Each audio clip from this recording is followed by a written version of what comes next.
I'm the cream of the crop. Hey guys, how's it going? MLB here, and today we're coming back at you with another logo that we've done here. This is a Blue Owl logo, and what we're going to do here is start with a clean palette as always. And this is going to be a North Carolina Tar Heels type colors, dark blue and light blue. And you'll see what we do to get started here is we want everything symmetrical. And sometimes I make the full shapes and just copy and paste, flip horizontally, left to right. And sometimes I kind of go at it like this, where you make one shape just so you can see how it's going to look, like we do here on the left.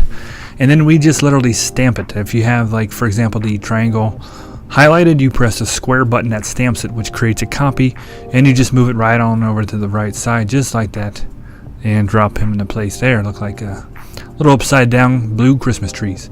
But just to let you guys know, if you're interested in a logo, all you got to do is look in the description below and contact me either via email or through the direct message on Twitter, and I'll give you a quote. The way it works is you send me a picture of what you want, I'll give you a quote, we agree upon it, you pay, and I get it done for you.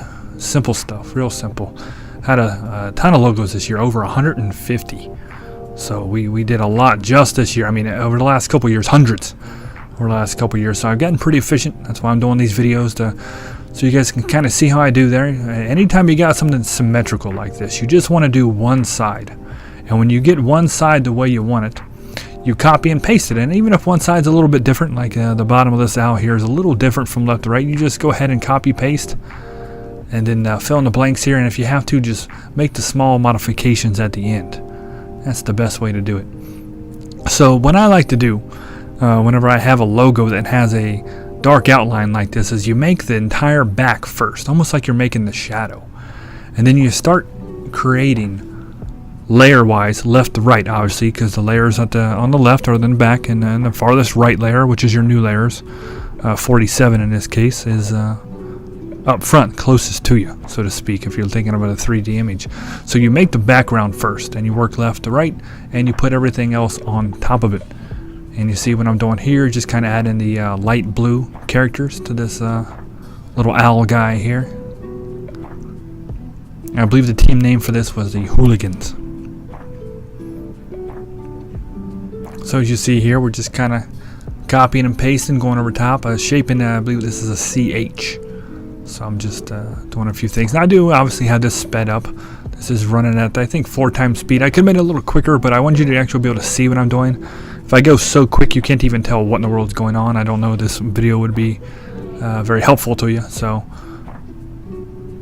a lot of times I just like to do these videos just to kind of show you guys what I'm doing, you know, how I do some of these logos, and you can just kind of see how they're done. But I had a lot of fun doing these this year, working with you guys, worked with a lot of different people. And see, we're custom making the letters there. And you can see that's just a small CH, but even at running at fast time, it's very time consuming to make custom fonts. And I kind of changed my policy on that this year to where either I tell you, no, sorry, I don't have the time to do your custom font, or the price is pretty far up there. If you're willing to pay for it, I'll get it done for you. That's kind of how the fonts go. They start at $50 and move up from there. So what I'm doing now is making this big bone. This owl kind of has 2 bones. So we're going to make... At first I thought about using the pre-made bone, but it just didn't look like the way we wanted it to. So I wanted to try to get this to where they were going to match up properly. So I just made a custom bone here. And you see, as we go, we can move around the little CH there. Move that guy down if we need to. Just get him out of the way.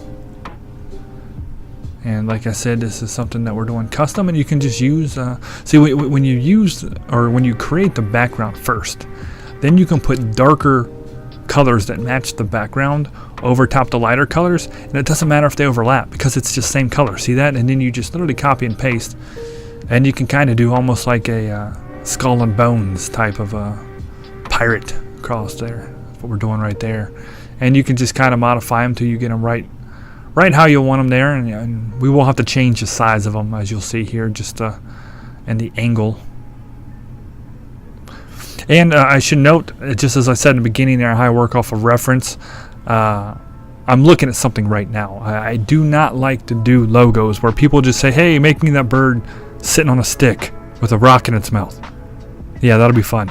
No, I don't know what you're talking about, okay? That sounds stupid, number one.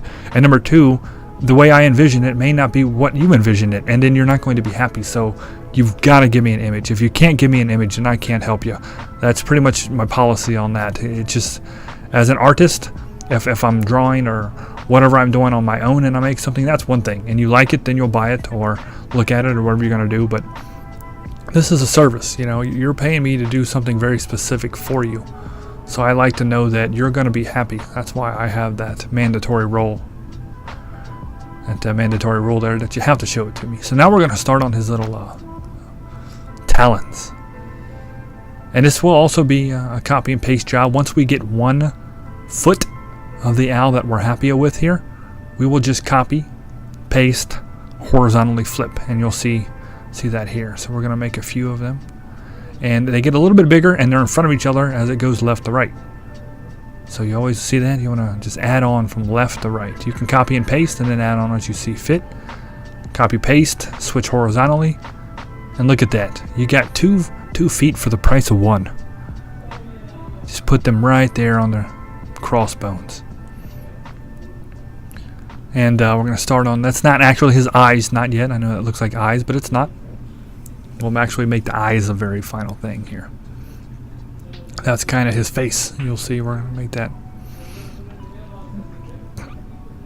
As you see here, we're working on the left side. I wanted to get the symmetrical circles in there. And then we'll make all of the left side. And then we'll start on the right by copy pasting. See that? Paste. Flip it horizontally. And then just bring it across. Look at that. Perfect. And that way, anytime you stamp something, and then you flip it horizontally, you know it's perfect. You know it's 100% symmetrical. There's no sense for you creating a left side and a right side. That makes no sense. Not only is it more time consuming, but it will also give you room for error. If you copy paste, there's no error. It's going to be perfect. And he just filled in the background there. We got his beak in front there, and all we did for the beak is put in that light blue shape, and we kind of stroked the outside of it there. Just give a nice little stroke. And now we're going to put in his what looks like eyelids. They're not, because we will be doing his eyes at the end there. I guess they could be his eyelids. They're kind of a interesting little owl here, but his eyes are actually open here. And now we're just kind of put some of the jaggedness of, I don't know, that'd be the feathers, I guess, up there. But like I said, I'm working off an image. I'm not making this up. I'm trying to duplicate what I look at. It's funny, sometimes I do some of these and it's just they look stupid. You know, I mean, like the original image, I'm just thinking, wow, I could do that better. I could do that better. And sometimes I do contact with the client and I say, hey, listen, I noticed something in here that doesn't quite look right. How about I fix it? And sometimes they usually do say, yeah, sure. I'm often told I can use my liberties and do what I like to do there, artistic approach. I don't like things that aren't symmetrical. As you see what we do here at the final, we make that eye. We will copy and paste it over on the right. And we will just put 2 light blue half circles and cover it up. And that's it, guys. There's our happy little blue owl. And like I said, if you're interested in a logo for yourself, contact me in information below. And as always, guys, I appreciate your comments and all the feedback you guys give me. I really appreciate all that. Thanks for watching. I'll see you guys next time.